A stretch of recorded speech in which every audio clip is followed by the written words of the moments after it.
Hola, hola, ¿qué hay de nuevo? Soy Jeff, y bueno, volví a subir vídeo ya que ahora sí tengo tiempo tal vez nadie lo espere y la introducción sea algo larga, pero bueno, yo creo que debería de haber una, para todo esto, y también el por qué no los subía, bueno, razones escolares más que nada, ustedes saben, y me comprenderán cualquiera ver a cualquier cosa en YouTube ahora, así que, comenzamos con el vídeo, quiero hacerlo largo debido a que tal vez, hice que muchos desearon un vídeo, tal vez y si no aún así disfrútenlo. Bien, comenzaré con una historia muy buena que me encontré por tal vez no sea común. ¿Y lo misterioso no es interesante? The Mothman. Traducido por Vin el hombre polilla. The Mothman es una criatura inexplicable con grandes ojos rojos y alas grandes, como una polilla y ha sido visto justo antes las catástrofes más importantes del mundo. La criatura a menudo parece no tener la cabeza, con los ojos rojos establecidos en su pecho. Se ha fotografiado y visto por testigos oculares y ha sido perseguido y acosado a un número de personas. El primer avistamiento de Mothman fue en noviembre de 1966 en Point Pleasant, Virginia. Dos parejas de recién casados viajaban por la Ruta 62, cuando vieron los ojos rojos y algo volar. Decenas de avistamientos fueron reportados en la zona poco después. Un año después un desastre golpeó la ciudad de Point Pleasant, cuando se derrumbó el puente de plata y 46 personas murieron en el accidente. The Mothman fue visto en el puente antes del derrumbe.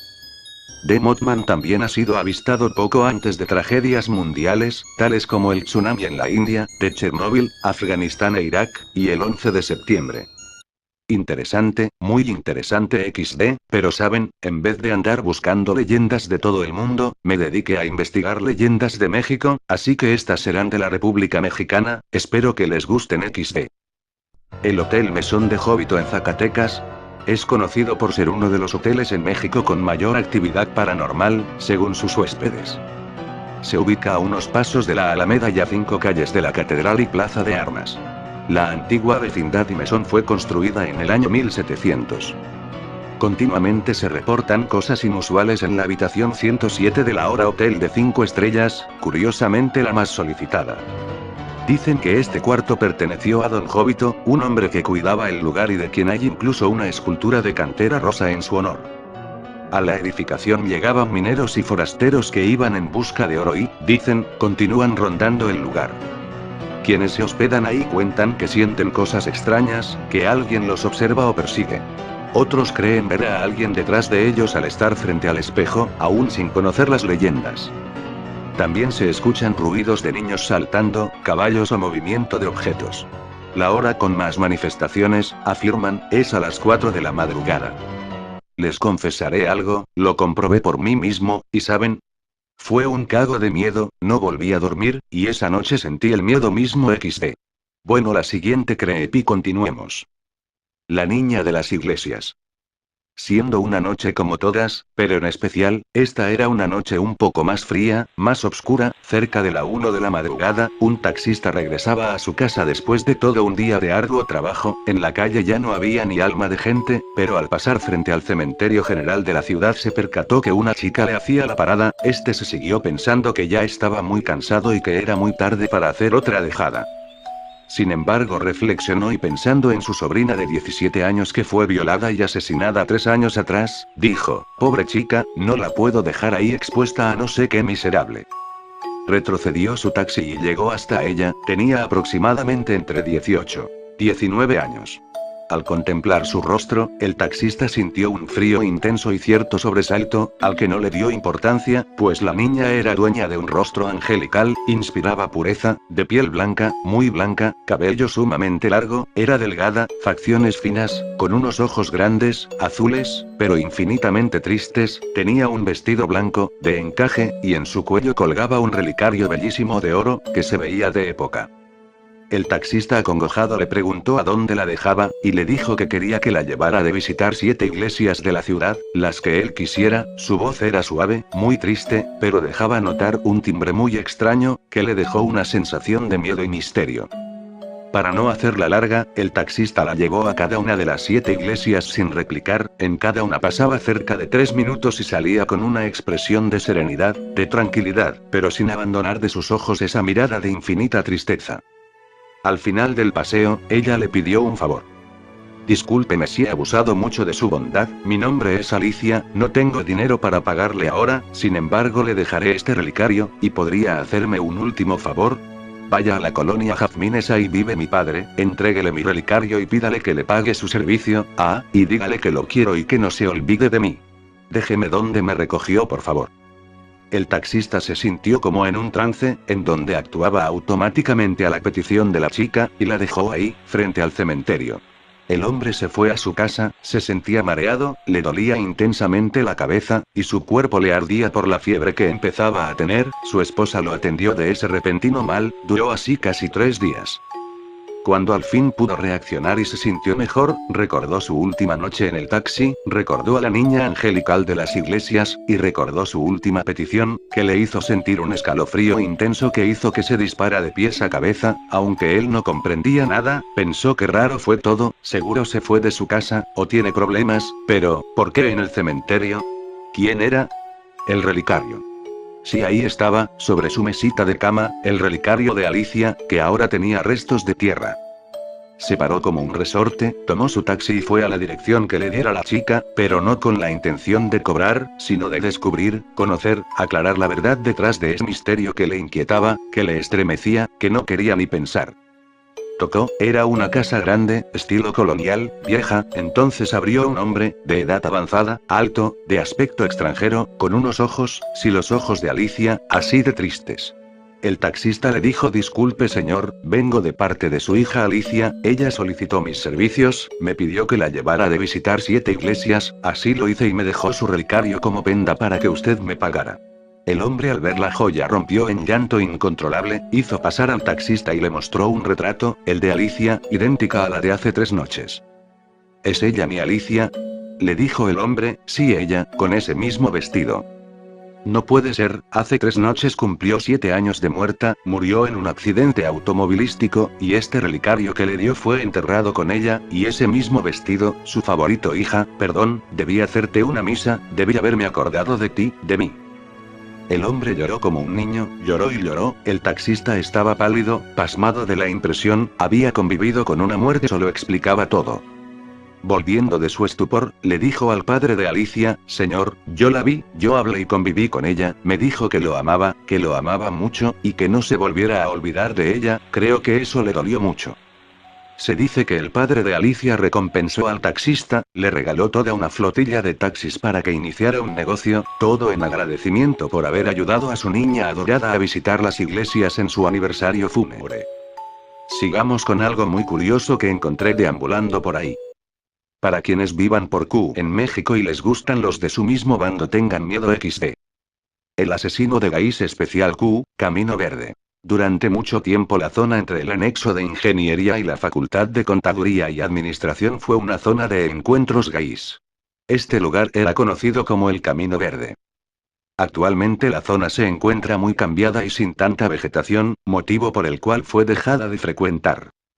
Durante los 90, cuando fue el auge a esta zona de ligue gay, se corrió el rumor de que un asesino la rondaba. Se decía que el asesino en cuestión pretendía ser un miembro más de la comunidad gay.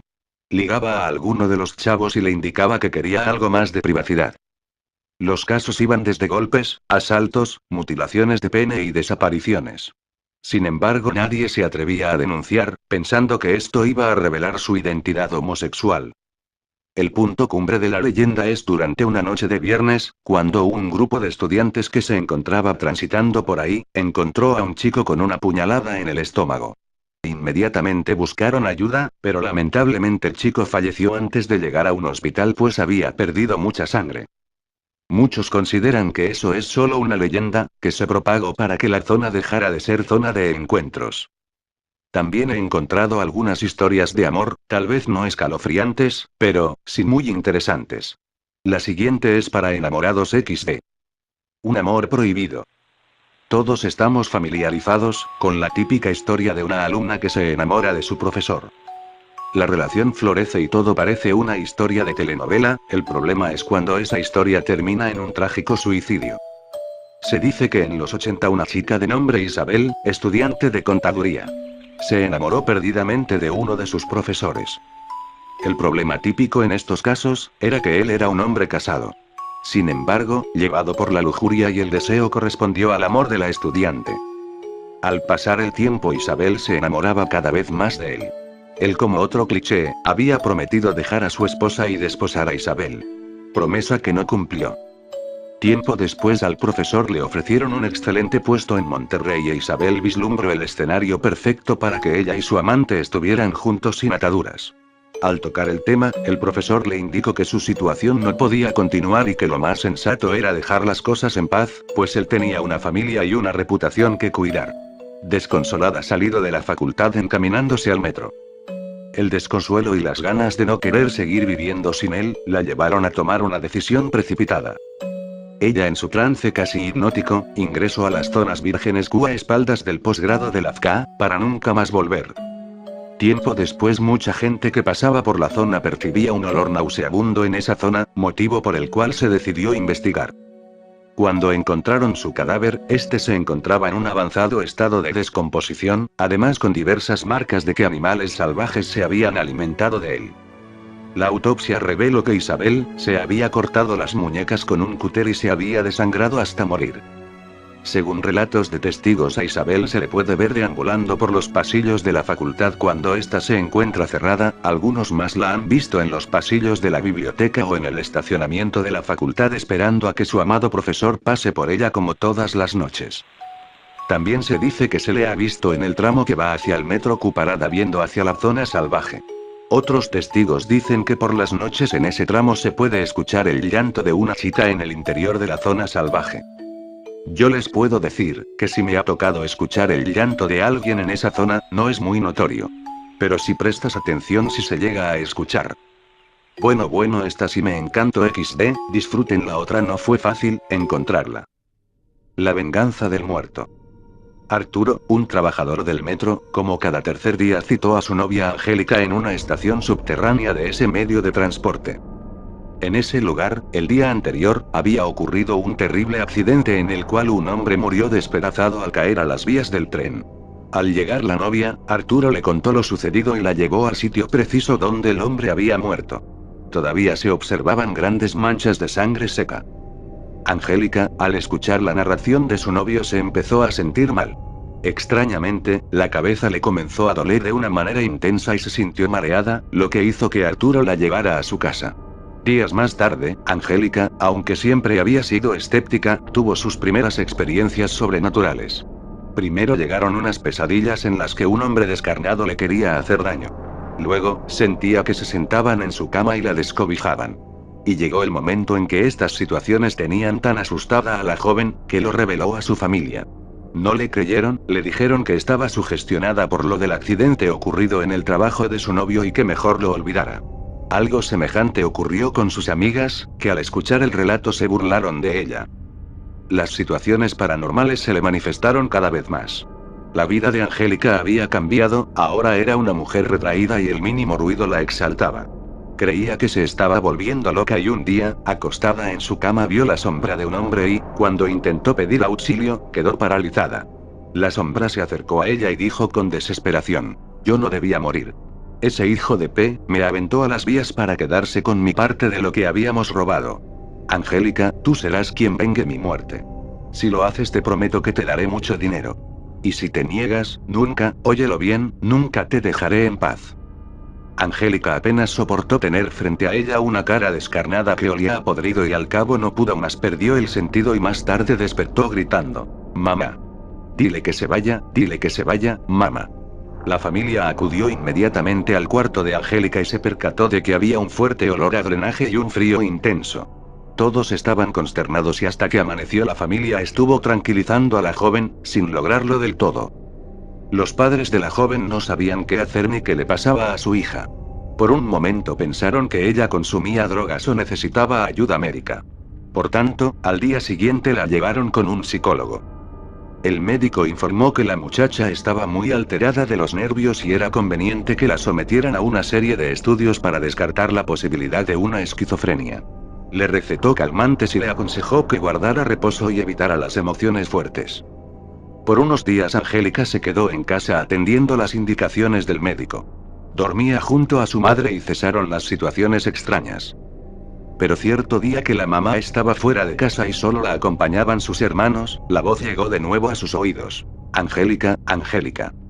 Me has desobedecido, pero ahora te ordeno que vayas al lugar donde me mataron. La joven, como hipnotizada, salió de su casa y se dirigió apresuradamente al lugar indicado por el ser maligno. Sin saber cómo, llegó a la estación del tren subterráneo, que se encontraba repleta de pasajeros, pues era una hora de mucha actividad. Se ubicó frente al sitio del fatal accidente y comenzó a avanzar hasta la orilla del andén. De nuevo, la voz le indicó: cuando veas que el tren se acerca, te arrojas a las vías. Por cobarde, ahora me vas a acompañar en este infierno toda la eternidad. En ese momento un tren se acercaba al punto donde se hallaba Angélica, y en el momento preciso en que iba a lanzarse alguien la tomó del brazo y la detuvo. Muchacha, ¿qué te pasa? ¿Estás loca? Te vas a caer. En ese momento Angélica reaccionó. Con sorpresa se dio cuenta de lo que había estado a punto de hacer. Además, no se explicaba cómo había llegado a ese lugar. Enseguida se volvió para ver quién la había detenido, pero no había nadie cerca. Ante la mirada atónita de los presentes, envuelta en llanto y desesperación, inició el regreso a su casa, donde encontró a su madre muy preocupada por la ausencia de la joven. Angélica le refirió lo sucedido y la angustia familiar creció. Angélica me llamó para relatarme lo anterior y la cité el día siguiente. Envié una camioneta para que las recogiera a ella y a su madre y en cuanto llegaron a la emisora las hice pasar a la sala de espera. Salí a atender otros asuntos y a mi regreso vi que Angélica se había desmayado.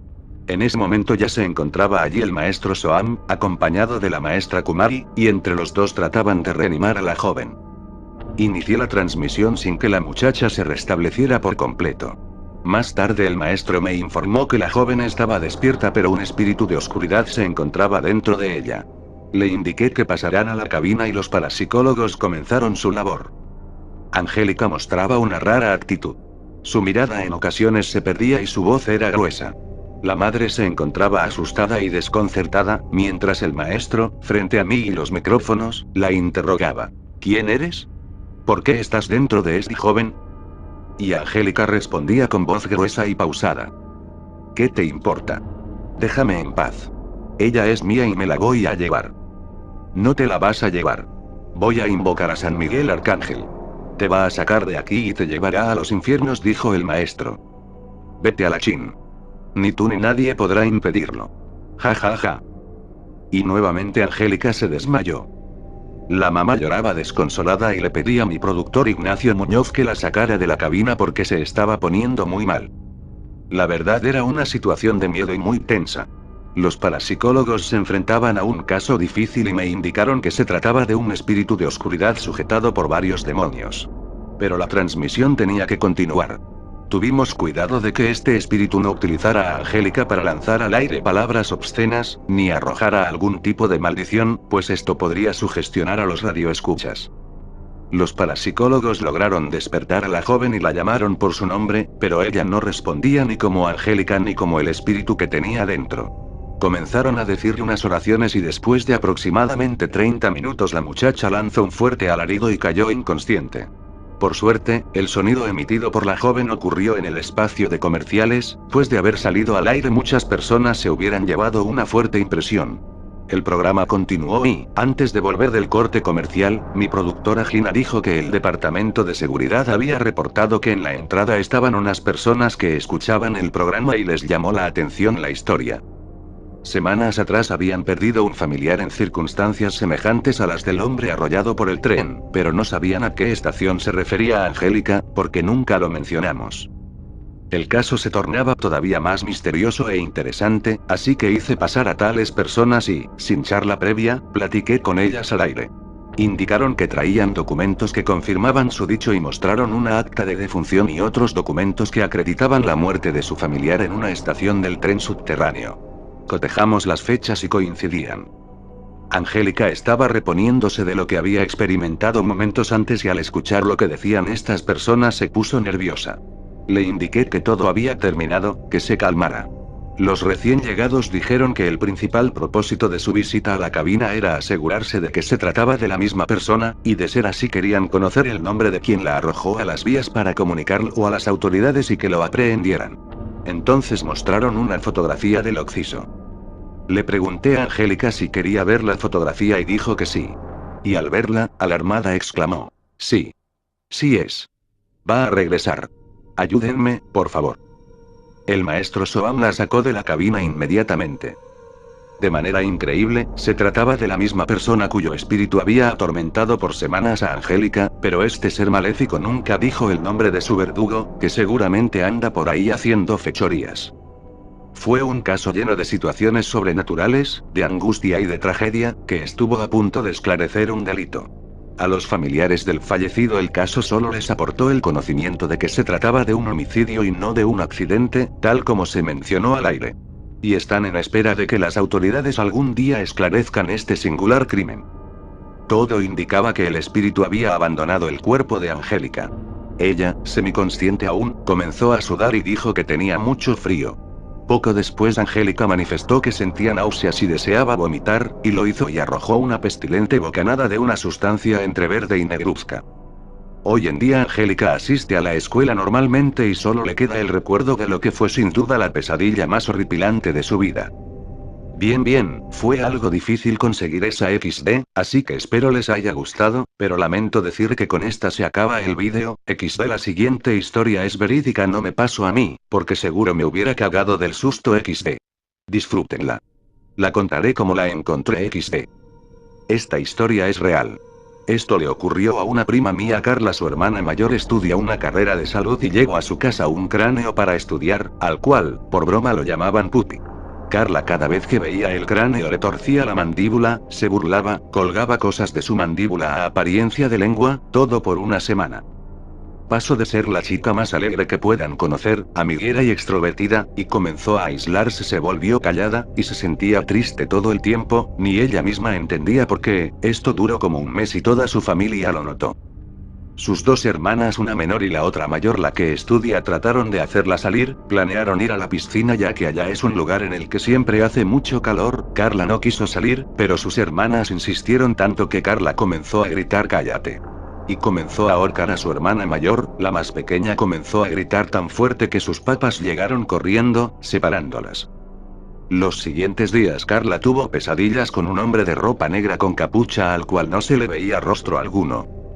Una semana después, la mamá de Carla le pidió que cerrara la puerta de la calle con llave. Al salir al lado de la puerta de la calle está un taxi el cual alquilan todos los días y lo traen en la noche. Se dirigió a la puerta, la cerró y al darse la vuelta para volver vio dentro del taxi al hombre con el que había soñado de capa negra y capucha. Quiso gritar y no pudo. El hombre comenzó a voltear el rostro hacia ella y con eso fue que ella logró gritar, pero no moverse de ahí. Sus papás llegaron corriendo, pero no les contó nada en ese momento, y se fue a dormir directamente. A los días siguientes unos primos tres que viven al lado de su casa fueron y se asustaron ya que dijeron que vieron la sombra de una persona caminar por el pasillo, y lo mismo dijeron dos amigas de Carla que fueron a visitarla, que un hombre de negro había pasado por donde estaban ellas, por donde estacionaban el taxi. Era de tarde y el taxi no estaba. Esto sucedió un poco más de un mes, así que los primos que viven al lado buscaron a alguien para que bendiga la casa y llamaron a un muchacho que por medio de un amigo lo contactaron, que ayuda a gente con ese tipo de problemas, tiene experiencia, además no cobra nada. Si lo llaman él ayuda, él tiene una habilidad para sentir si en una casa habitan fantasmas o cosas así. El día que llegó echó un incienso, que era algo más fuerte que las de procesión. A Carla le fastidió tanto el olor de la casa que se salió hasta que terminen, dijo ella. Este chico al terminar quiso bendecir a todos los de la casa, sus papás, las hermanas de ella, y cuando llegó a Carla, le echó el agua bendita y de inmediato se empezó a sentir mal, le dio vueltas la cabeza, se debilitó, la agarraron en el aire para que no cayera al suelo, la acostaron en su cama y el chico comenzó a rezarle. Le dolía tanto la cabeza mientras lo hacían, quería llorar, le dolía todo, se sentía muy mal. Luego de como una hora se comenzó a calmar. Recién en ese momento se dio cuenta que todos estaban a su alrededor. Sus papás eran los que peor estaban. Al ver a su hija así, se sentó en la cama. El chico le echó agua bendita una vez, esa vez no sintió nada malo por eso. Ese día el chico se quedó a dormir ahí por si pasaba algo en la noche. El chico contó en la mañana que soñó con un hombre. Ese día recién Carla contó todo lo que le había pasado todo este tiempo. El chico se llevó el cráneo y con los tres primos se fueron muy lejos y quemaron el cráneo. Calita volvió a ser la misma de siempre, alegre, pero lo malo es que a veces dicen que se ve la sombra de un hombre. Por suerte no ha vuelto a molestar a Carla, solo se le ve y desaparece.